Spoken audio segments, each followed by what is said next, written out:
What's up, guys? Late to the game on this one, but I'm going to review The Long Walk for you because you asked. So anyway, let's get into it.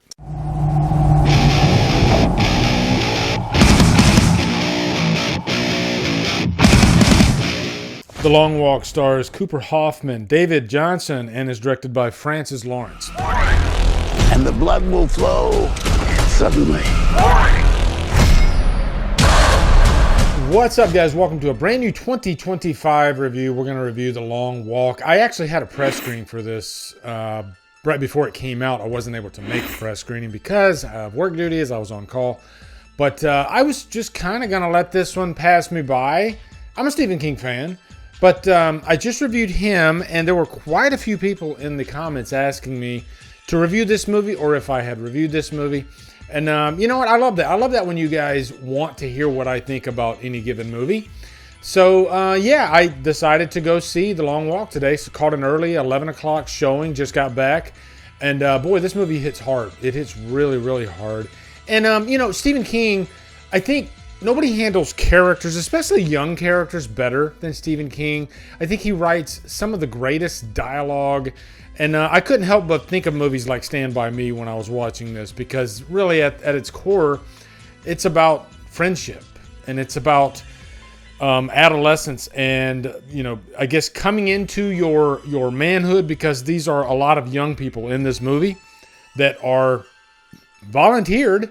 They volunteered themselves to go on this journey here. So anyway, before I get into what I thought about this movie, let's give you a quick plot synopsis like I always do. Oh, and by the way, I'm changing things up with the mic. Now I'm trying to stream with the Shure mic, and I'm going to use the AT2020, but I had to get me a pop filter because my him review, the audio was way too loud. Don't wear headphones when you watch that review. And of course, the review that pops off and gets 20,000 views is the one with the worst audio. Of course. Don't get me wrong, the audio is clear in there for like 95% of the time, but there's a few pops because I had my settings up a little. You don't care. What am I doing? All right, so yeah. Anyway, let's give you a quick plot synopsis. This is a world that looks like it's set in like the 50s. I don't think it actually states the time frame, but this is fiction. Of course, there is no such thing as a long walk in our society, but this is post-war, and the long walk is sort of a way to try to bring the country back together because times are hard. The economy's in the gutter. The job market is really horrible. And so the Long Walk is, I don't remember if it's an annual thing that they do. It's where you get a representative from each state to come together and participate in this long walk. And the rules are simple. You have to walk at least at a minimum of 3 miles an hour. And the last person standing, I guess, wins, you know, the prizes. And they also get a wish of their choosing. Mark Hamill plays this major in the military, and he is in charge of overseeing this thing. You will see him and his camp driving in front or behind of the participants in this race. And anytime somebody starts falling back, they do get like a warning, a couple of warnings. But then if they can't participate for a variety of reasons, then they are killed. And I don't know if that's something that is specified in the actual trailer of the movie, but because this movie's been out for a little bit, I don't think that's like a major spoiler, you know? I think if you've heard a lot about this movie, you have heard that it is graphic. It does have some heavy violence in it, so that forced me to put two and two together. Oh, people are killed in this thing. Now, there are 50 contestants in this, but this movie, for script's sake, focuses on a handful of the characters. I'd say maybe a dozen of them. And your two core characters here are Raymond and Peter. Raymond is played by Cooper Hoffman, who is the son of Dustin Hoffman, who is incredible in this movie. And Peter's played by David Johnson. You probably remember him from Alien Romulus. He is also incredible. And I think this movie, if you were to pick one great strength about this movie, it's the friendship factor. We all love watching movies that have just really strong, great friendships because it tends to pull at your heartstrings along the way. You can't help but think of movies like Shawshank Redemption, which was also written by Stephen King, and I mentioned earlier, Stand By Me. I love movies with really great friendship. The Karate Kid, you could even say, is a movie. I think way back, if you dig deep in the early days of Drumdums, you will find a top movie friendships list that I made. Because again, I love movies with great friendships. Frodo and Sam. Well, Raymond and Peter, I guarantee you there will be no friendship that will top this couple this year. They are so strong. You love watching these characters just talk to each other. And there's a lot of talking and a lot of walking in this movie. This movie definitely walks the talk or talks the walk. But you have a variety of different characters in this movie as well. You, of course, have the jock type character who is like the embodiment of fitness. You got the guy that just won't shut the fuck up. He just constantly talks throughout the whole thing. You got the guy that's just a complete dick. So you have every different demographic that you can possibly imagine in this movie. Also, because this is a gimmick type of movie, there are rules that are laid out, which we went over earlier. But you're going to form every different scenario because of the nature of this movie where they have to constantly walk. And you start thinking about things like, what if their shoe gets untied? Or what if they have to go to the bathroom? What if they have to go number one, number two? It's all covered in here. And so, of course, you get a little bit of comic relief. But also, this movie gets really dark because of those scenarios that you might be thinking in your head. And I love that this movie is made up of young characters, in their maybe late teens, early 20s. Because at that age, we're still not fully developed yet. They even mention that in this movie.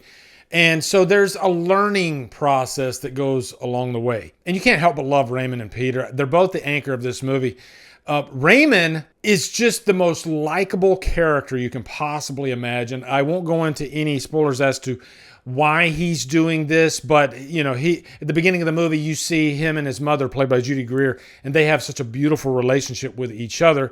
And obviously, that's the area that's going to really pull at your heartstrings. But the strengths of this movie is it constantly will make you emotional throughout because people are dying. Francis Lawrence does such a great job of really making you care about even the smallest character.